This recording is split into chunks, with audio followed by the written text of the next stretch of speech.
जय हिंद दोस्तों, स्वागत है आपका अपना प्यारा सा यूट्यूब चैनल आर्ट संग्रह में।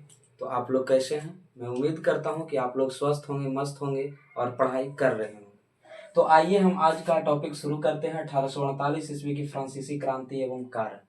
हमें यह टॉपिक जो है 1830 की फ्रांस की जुलाई क्रांति के बाद ही पढ़ाना था, लेकिन उस टाइम हम इसको नहीं पढ़ाएं, तो हम आज इसको बता रहे हैं कि 1848 ईस्वी की फ्रांसीसी क्रांति क्या था, उसका कारण क्या था, उसके बारे में थोड़ा सा पहले समझ लेते हैं।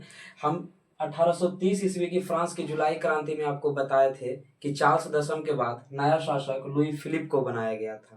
लेकिन लुई फिलिप जो है फ्रांस में जब शासक बना, फ्रांस में जब सत्ता हासिल किया, तब यह भी जो है निरंकुश और अत्याचारी हो गया। यह भी जनता की समस्याओं से अपरिचित रहने लगा, जनता की समस्याओं को सुलझाने में असमर्थ होने लगा। तो जो है 1848 ईस्वी में फ्रांसीसी जो है इसके खिलाफ में क्रांति करना शुरू करता है। और उसके जो जो मेन पॉइंट थे, मेन कारण जो थे, उसको हम एक बार लिख लेते हैं, उसके बाद हम आपको बताते हैं। तो आइए लिखना शुरू करते हैं।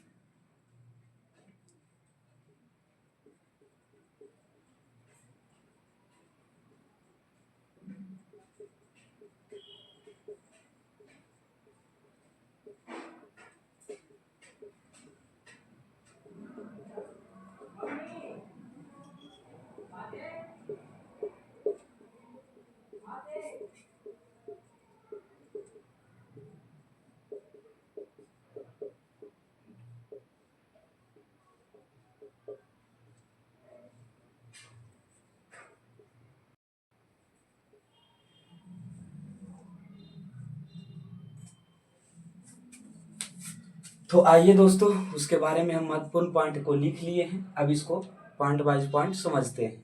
तो पहली बात आती है कि 1848 ईस्वी की फ्रांसीसी क्रांति किसे कहते हैं, क्या है ये और इसके कारण क्या थे।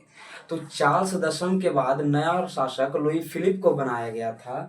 वह जो है एक अच्छा शासक नहीं था, योग्य शासक नहीं था। इसलिए 1848 ईस्वी में फ्रांसीसियों ने क्रांति किया, जिसे 1848 ईस्वी की फ्रांसीसी क्रांति कहा गया। उसका प्रमुख कारण था, रीजन ये था कि लुई फिलिप जो है पहला पॉइंट हमारा था, लुई फिलिप जो है एक योग्य शासक नहीं था। जिस तरह से शासक को होना चाहिए वैसा शासक ये नहीं था। दूसरा पॉइंट हमारा है कि वह जनता की समस्या को सुलझाने में असमर्थ था। उस जनता का जो भी समस्या था उसको वह सुलझा नहीं पा रहा था। और तीसरा पॉइंट हमारा है कि 1840 ईस्वी में गीजो नामक एक कट्टर व्यक्ति को अपना प्रधानमंत्री बनाता है। और गीजो ऐसा व्यक्ति था जो किसी भी प्रकार से सामाजिक आर्थिक सुधारों का कट्टर विरोधी था। और जो है चौथा समस्या इसका ये था कि इसके शासनकाल में, लुई फिलिप के शासनकाल में बेरोजगारी और भूखमरी की समस्या उत्पन्न हो गई। इन्हीं सब कारणों से जो है 1848 ईस्वी में फ्रांसीसियों ने क्रांति किया, जिसे 1848 ईस्वी की फ्रांसीसी क्रांति कहा जाता है। इसके साथ ही मैं मेटरनिक युग को पढ़ाऊंगा। मेटरनिक युग को बताता हूं मैं। मेटरनिक युग बस एक छोटा सा पॉइंट है, इसको मैं बताता हूं। पहले बोर्ड को इरेज करते हैं।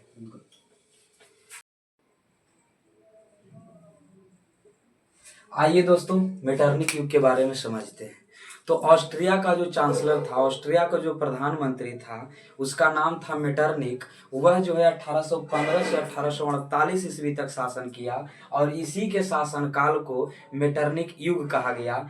ऑस्ट्रिया का चांसलर जो प्रधानमंत्री था उसका नाम था मेटरनिक, और वह जो है 1815 से 1848 ईस्वी तक शासन किया। तो उसके शासन काल का जो समय रहा उसको हम मेटरनिक युग कहते हैं, उसको मेटरनिक युग कहा जाता है। इसी के साथ मैं अपने वाणी को समाप्त करता हूं। वीडियो अगर आप लोग को अच्छा लगे तो लाइक करें, कमेंट करें, शेयर करें और सब्सक्राइब करें।